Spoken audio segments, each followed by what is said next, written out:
మొత్తాన్ని కూడా కార్పొరేట్ శక్తుల చేతుల్లో పెట్టేటట్టు పెట్టడానికి ఉపయోగపడేటట్టు ఈ బిల్లులు తయారు చేసి వాటిని పార్లమెంట్లో పాస్ చేసి ఈరోజు చట్టాలుగా మార్చారు.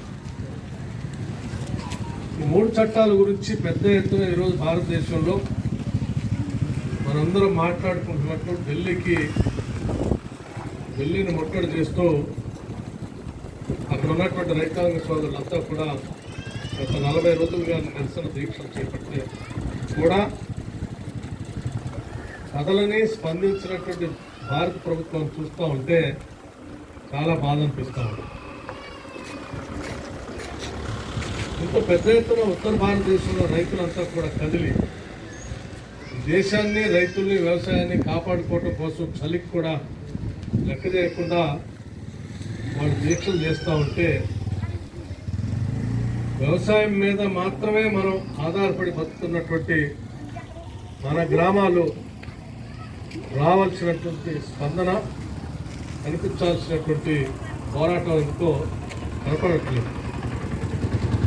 ఒక రకంగా తెలంగాణ రాష్ట్రం సాయుధ రైతాంగ పోరాటాలు చేసినటువంటి రాష్ట్రం ఇది.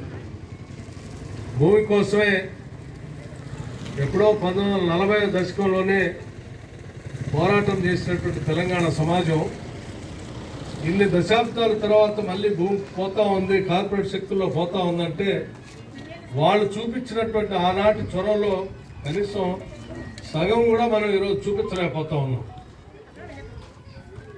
ఎంత బాధాకరం అంటే 3 చట్టాలు ఒకసారి లోతుగా ఆలోచన చేసి చూస్తే, మొదటిది ఎక్కడైనా అమ్ముకోవచ్చు రైతులు అని చెప్తా ఉన్నారు. కాదు, ఎక్కడైనా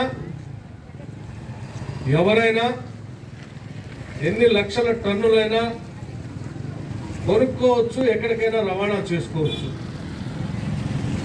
ఎక్కడైనా ఎవరైనా ఎన్ని లక్షల టన్నులైనా కొనుక్కోవచ్చు, ఎక్కడికైనా రవాణా చేసుకోవచ్చు అని అంటే అది సహజంగా ఉపయోగపడేది కార్పొరేట్ శక్తులకే తప్ప రైతులకైతే ఉపయోగపడదు. ఇంత పెద్ద ఎత్తున ఎక్కడైనా ఎవరైనా ఎన్ని లక్షల టన్నులైనా కొనుక్కొని రవాణా చేసుకోవచ్చు అని చెప్తే సహజంగా రైతులు ఎవరు కూడా ఆ పని చేయలేరు. కానీ తప్పనిసరిగా వేల కోట్ల రూపాయల ఆదాయం ఉన్నటువంటి కార్పొరేట్ శక్తులు మాత్రం వాళ్ళకి వెసులుబాటు కలిగేటట్టుగానే ఉంది ఈ చట్టం. అట్లాగే రెండవది కార్పొరేట్ వ్యవసాయం.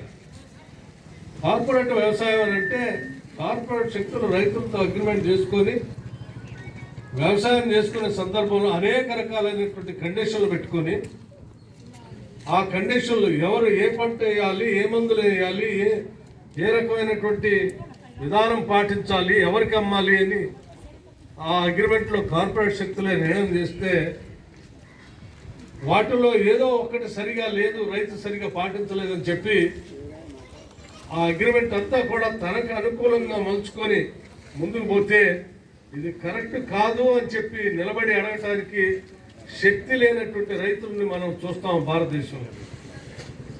అదానీ, అంబానీ లాంటి వాళ్ళు ఒక